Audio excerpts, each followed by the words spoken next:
मैं ही मर जाऊंगा, 1 करोड़ मर जाएंगे लोग, तुमसे 1 ट्रक की बात कर रहे। तो ऐसा करता हूँ, मैं अपनी गाड़ी लेके आता हूँ, यहाँ आ जाओ, आके देख जाओ ना। 2-3 टन मुझे दे दीजिए, मैं ही लेके साथ में निकल जाऊंगा वहां से। अरे अंजुम जी एक काम करो ना, 1-2 लाख किराया लेके चले आओ, पूरे चैनल को लेकर निकाल दूंगा पब्लिक के सामने। आपकी पर्सनल बात क्यों हो रही है? आप पर्सनल बात क्यों कर रहे हैं? आप पब्लिक की बात कीजिए, देश की बात कीजिए, देश की खुली बात कीजिए, पारदर्शिता की बात कीजिए। आप अकेले में दे पाया न दे पाया क्या फायदा होगा? देश के सामने आइए, जनता सामने हो। हम न दे पाए तो जनता हमारा फैसला अपने आप कर देगी, वहीं खड़े खड़े। लेकिन एक बात बताइए, जिस ढंग से आप बार बार बोलते हैं, कल भी आप बोल रहे थे कि मैं सोना दे दूंगा, मैं सोना निकाल के दे दूंगा, किसी 2 आदमी को भेज दीजिए, सोना निकाल के दे दूंगा। 2 आदमी कौन चाहते हैं सोना निकाल के दे दे? आप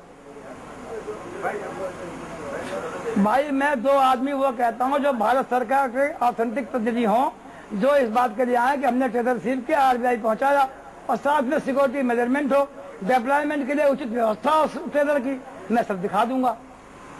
अच्छा, तो इसका मतलब वो आएंगे तब दिखाएंगे। और दूसरा आपने कहा कि एसआई जब 15 फीट नीचे तक जाएगी तब सोना मिलेगा, यही 2 शर्त है। अपने आप बताइए, एक काम और कर लीजिए, ऐसे ही टीवी पे 1 हफ्ते बाइक चलाते रहिए और बहस चलाते रहिए।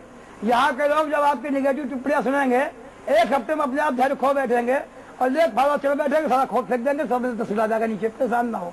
यही काम कर रहे। हम तो आपसे पूछ रहे हैं स्वामी जी, आप जो जवाब दे रहे हैं देश उसको नहीं, आप नहीं कर, आप तो खाली वो कर रहे हैं, आप तो खाली वो कह रहे हैं जो लोग कह रहे हैं। आप तो ईमानदारी से खाली परोस रहे हैं इन चीजों को।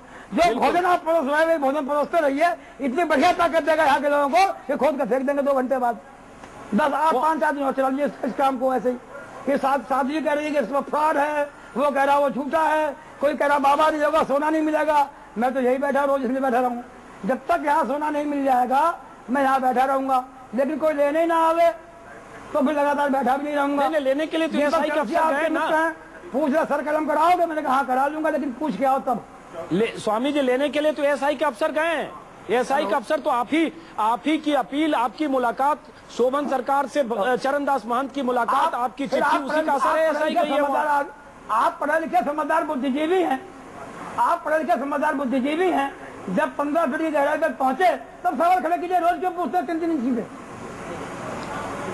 स्वामी जी चलिए, आपसे बातचीत करके अच्छा लगा। पूरा देश सुनेगा और देखेगा कि किस तरह से एक स्वामी उन्नाव में बैठे हैं, शोभन सरकार के शिष्य हैं। आपने सुना 1000 टन सोने की बात पहले इन्होंने कही थी, 2500 टन सोने की बात 3 दिन पहले की चिट्ठी में कही, आज कह रहे हैं 21,000 टन सोना। और जो कह रहे हैं आप सुन रहे हैं, स्वामी शोभन सरकार से चरणदास महंत केंद्रीय मंत्री हैं, उनकी मुलाकात हुई।